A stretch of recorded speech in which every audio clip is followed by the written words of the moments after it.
How to fix Instagram other stories not showing issue. Hey everyone, welcome back to How to Mastery.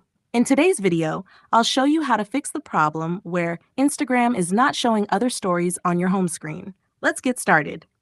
Step 1. Restart the app.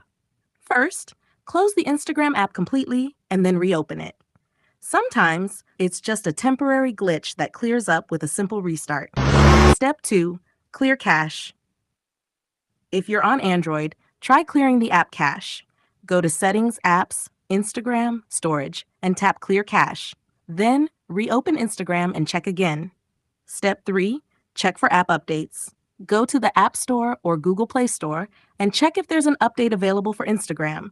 If yes, update it right away. Many bugs are fixed in new versions. Step 4. Log out and log back in. Another quick fix: log out of your Instagram account and then log back in. This refreshes your session and can restore missing stories. Step 5. Switch accounts if you have multiple. If you have multiple accounts logged in, switch to another account and then switch back.